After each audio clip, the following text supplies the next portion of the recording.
welcome to Cook Vegan. Today we're going to be making vegan hot chocolate, and it is literally the quickest and easiest recipe that you probably make something similar, or this is going to just surprise you at how simple this is. So I've already got my stove on here, and I'm going to start with putting in my plant milk. Now you can use any plant milk you like. I've got coconut milk here, and this is unsweetened. Usually I prefer to use unsweetened coconut milk.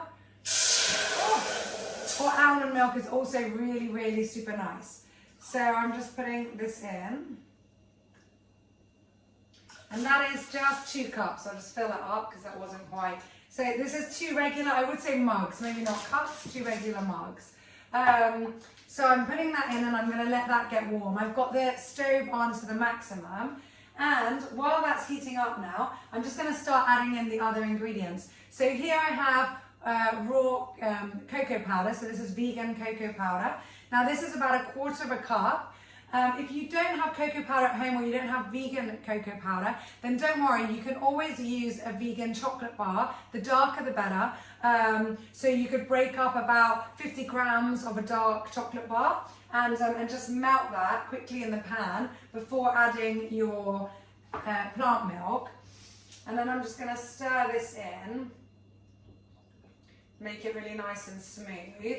Now, this particular hot chocolate is going to have a tiny bit of vanilla extract. So this one's really strong that I'm using. So I'm just gonna use a drop of this. But if you do like different flavors, such as peppermint, that also, so there we go, that's 2 drops of vanilla extract in there. But if you do like peppermint, it's also delicious. You could also use fresh mint and also orange. If you're want a little bit of a kick to your hot chocolate, you could put some orange liqueur or a little bit of fresh orange or even orange zest. So make something different there. So I'm mixing that in. Now I'm going to add just a tiny pinch of salt. Now this is a little bit of sea salt that also has some iodine in. So don't forget, guys, if you are vegan or having a lot of plant-based meals, then it's always good to make sure you're getting your iodine. So if you are having salt, make sure you put that in. So this is a tiny bit, that was barely even a pinch because I want the kids to have this as well. But that will just help bring out the chocolate flavour.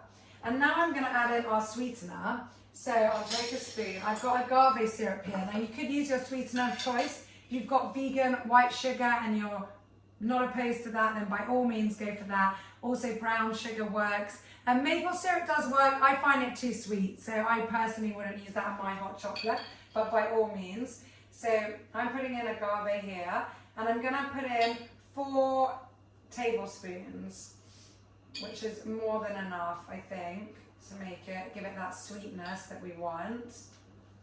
Okay. And that's really it. We're just going to move that all around on the stove. It's already boiling. So I'm just going to make sure that everything's being absorbed and is all yummy. There we go. And it's already frothing and oh, it's super nice. I do have a whisk, so a whisk is also nice, but to be honest, this is already going really nice. I don't know if you can see that. Oh, I'm in the way. So that's at the top. So this is done now. The whisk would be super helpful if we were putting delicious vegan whipped cream on top, and that is so easy to make, guys. All you need is a can of, I don't have one here now, but you just need a can of coconut milk. Leave it in the fridge overnight, and then it separates. And the top part of it, the thicker coconut milk, you can just take that off the top, whisk it up together, even put a tiny bit of maybe brown sugar with it, or a tiny bit of vanilla extract. Whisk it up, and then put this on the top. So I'm just going to pour this now into this lovely, actually Nespresso cups, but any glass cups or just a mug, but this does look really beautiful. And the amount I've made is enough for 4 of these. So if you've got guests over or if you've got your little ones, that's a big enough cup. And as the treat of treats for my kids, I've got here vegan marshmallows.